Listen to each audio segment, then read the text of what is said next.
여러분 반갑습니다. 오늘부터 내일까지 요나서 말씀을 묵상하고 있는데요. 요나서 말씀은 굉장히 우리에게 도전이 되고 또 은혜가 되는 말씀인 것 같습니다. 특별히 여러분이 요나서 말씀을 묵상하는 데 있어서 도움이 되는 책 한 권을 추천하려고 합니다. 바로 팀 켈러 목사님께서 지은 방탕한 선지자라는 책인데요. 한번 읽어보시면 좋겠습니다. 오늘은 요나 1장 1절부터 17절까지의 내용으로 묵상한 것을 나누도록 하겠습니다. 주님께서 아미떼의 아들 요나에게 말씀하셨다. 너는 어서 저 큰 성읍 니느웨로 가서 그 성읍에 대고 외쳐라. 그들의 죄악이 내 앞에까지 이르렀다. 그러나 요나는 주님의 낯을 피하여 스페인으로 도망가려고 길을 떠나 요바로 내려갔다. 마침 스페인으로 떠나는 배를 만나 뱃삭을 내고 사람들과 함께 그 배를 탔다. 주님의 낯을 피하여 스페인으로 갈 셈이었다. 주님께서 바다 위로 큰 바람을 보내시니 바다에 태풍이 일어나서 배가 거의 부서지게 되었다. 뱃사람들은 두려움에 사로잡혀 저마다 저희 신들에게 부르짖고 저희들이 탄 배를 가볍게 하려고 배 안에 실은 짐을 바다에 내던졌다. 요나는 벌써부터 배의 밑창으로 내려가 누워서 깊이 잠들어 있었다. 마침 선장이 그에게 와서 그를 보고 소리를 쳤다. 당신은 무엇을 하고 있소? 잠을 자고 있다니 일어나서 당신의 신에게 부르짖으시오. 행여라도 그 신이 우리를 생각해 준다면 우리가 죽지 않을 수도 있지 않소. 뱃사람들이 서로 말하였다. 우리가 어서 제비를 뽑아서 누구 때문에 이런 재앙이 우리에게 일어나는지 알아봅시다. 그들이 제비를 뽑으니 그 제비가 요나에게 떨어졌다. 그들이 요나에게 물었다. 우리에게 말하시오. 누구 때문에 이런 재앙이 우리에게 내렸소? 당신은 무엇을 하는 사람이며 어디서 오는 길이오? 어느 나라 사람이요? 어떤 백성이요?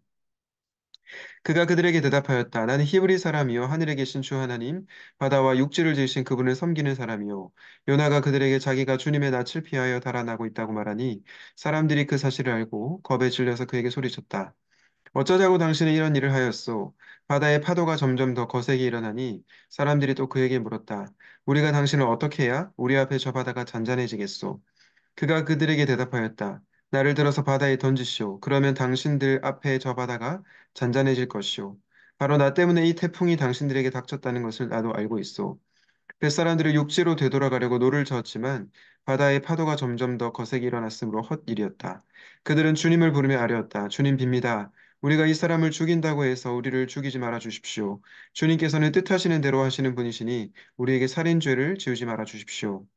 그들은 요나를 들어서 바다에 던졌다. 폭풍이 일던 바다가 잔잔해졌다. 사람들은 주님을 매우 두려워하게 되었으며 주님께 희생제물을 바치고서 주님을 섬기기로 약속하였다. 주님께서는 큰 물고기 한 마리를 마련하여 두셨다가 요나를 삼키게 하셨다.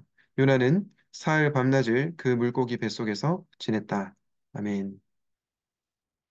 오늘은 폭풍 속의 은혜라는 제목으로 말씀을 나누려고 합니다. 폭풍 속의 은혜. 여러분, 제가 청년에 수련회 때 욥기 말씀을 통해서 이런 말씀을 전한 적이 있습니다. 우리가 고난을 당하는 이유가 우리의 죄 때문이 아니라 우리의 불순종 때문이 아니라 때로는 이해할 수 없는 고난을 당할 때가 있다.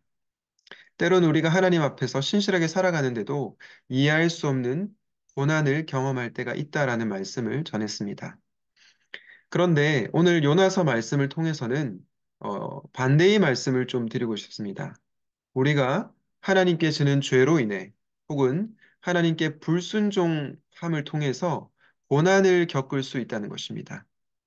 오늘 요나 1장에서는 그 고난이 폭풍의 모습으로 나타나는데요. 이 폭풍을 통해서 요나뿐만 아니라 배에 함께 타고 있던 이방인, 오늘날로 치면 믿지 않는 자들도 요나로 인해서 고통을 당하고 있다는 것을 알 수 있습니다. 그러므로 우리는 욥기 말씀을 통해서 우리의 모든 죄로 인해서 우리가 고난을 당한다고 생각할 필요는 없지만 또 이 요나 말씀을 통해서 우리의 죄와 불순종으로 인해서 폭풍을 만날 수가 있다는 것을 꼭 기억하시면 좋겠습니다. 그런데 여러분, 그럼에도 불구하고 폭풍 속에서 주어지는 하나님의 은혜가 있다는 것입니다. 오늘은 요나 1장 말씀을 통해서 그것을 나누려고 하는데요. 오늘도 세 가지 정도로 한번 정리해 보려고 합니다. 첫 번째 은혜는 무엇일까요? 바로 나의 판단이 틀렸음을 깨닫는 은혜입니다. 여러분, 우리는 폭풍을 만날 때, 고난을 만날 때, 내 판단이 하나님보다 옳지 않구나. 내 판단이 하나님 앞에서 틀렸다라는 것을 깨닫게 되는 은혜가 있습니다. 여러분, 오늘 주님께서 아미떼 아들 요나에게 말씀하시는데요. 너는 어서 저 큰 성읍 니느웨로 가서 성읍에 대고 외쳐라. 그들의 죄악이 내 앞에까지 이르렀다라고 얘기하고 있습니다. 한마디로 하나님께서 요나 선지자에게 큰 성읍 니느웨로 가서 회개를 선포하라고 명령하신 것이죠. 그런데 여러분, 이 아수르의 수도였던 니느웨가 어떤 나라인지 아십니까? 아수르가 어떤 제국이었는지 아십니까? 굉장히 잔인한, 굉장히 잔인한 제국이었음을 알 수 있습니다. 죄가 관영한 그런 제국이었음을 알 수 있습니다. 그런데 하나님께서 그 악한 자들을 향해서 회개를 선포하라. 그 악한 자들에게 가서 복음 전의 사명을 감당하라고 하니 이해가 안 되는 겁니다.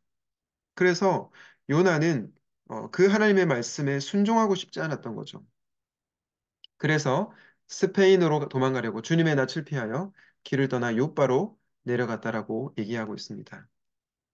그런데 여러분, 요나는 이 과정을 통해서 무엇을 깨닫게 되었느냐?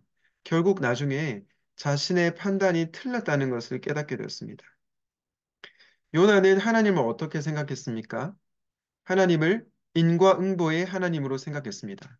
잘못한 사람은 무조건 심판하셔야 되고, 가차없이 벌하셔야 되고, 은혜가 없는, 선하지 않는 그런 하나님으로 생각했습니다. 그런데 이 말씀을 접하면서 자신의 판단이 틀렸음을 깨닫게 되는 은혜, 하나님의 선하심에 대한 오해가 있었던 은혜를 경험할 수 있는 그 기회를 얻었다는 것입니다.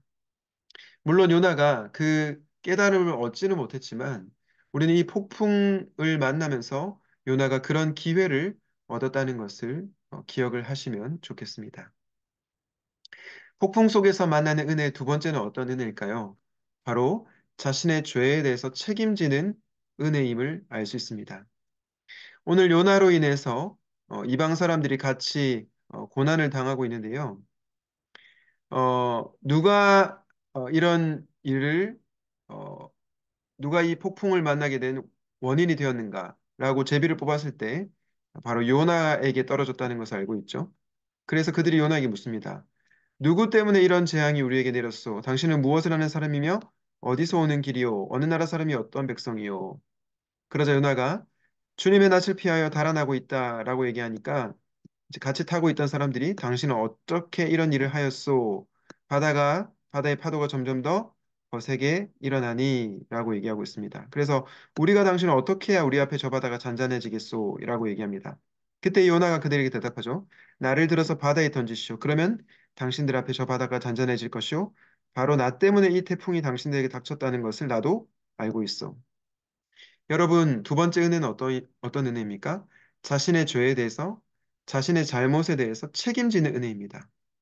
내가 불순종한 것을 통해서 내 주변의 다른 사람들이 고통을 받고 있다는 것을 요나가 깨달았던 것입니다. 그리고 그것에 대해서 책임을 지고 있다라는 것입니다. 여러분, 하나님께서 때로 우리에게 고난을 만나게 하시며 폭풍을 만나게 하시며 우리의 죄에 대해서 책임을 지게 하십니다. 저는 여러분들이 이 말씀을 통해서 여러분의 죄를 깨달았다면 그 죄에 대해서 책임지는 인생들이 되시면 좋겠습니다. 마지막 은혜인데요. 폭풍 속에서 우리는 어떤 은혜를 기억해야 합니까? 마지막은 역시 우리가 예수님으로 결론을 맺고 싶은데요. 여러분, 요나는 자신이 스스로 지은 죄에 대해서, 불순종한 것에 대해서 책임을 지려고 했습니다. 그런데 여러분, 요나와 대조적인 우리 예수님은 어떤 분이십니까? 그분은 그분이 짓지 않은 죄에 대해서 책임을 지려고 하셨습니다. 그분은 철저하게 하나님의 말씀에 순종하셨습니다. 아무 죄가 없으셨죠. 그러나 이 요나와 같은 요놈의 나와 같은 그런 죄인을 위해서 예수님께서 책임지는 인생을 사셨다는 것입니다. 우리는 폭풍 속에서 고난을 당할 때 이 은혜를 깨닫게 됩니다. 비록 나의 죄로 인해서 폭풍을 만나게 되었고 고난을 당하고 있지만 예수님께서 내 죄를 책임지시기 위해서 십자가로 향하셨구나. 내 죄를 책임지시기 위해서 하나님의 말씀에 순종하셨구나. 라는 은혜를 깨닫게 되는 것입니다.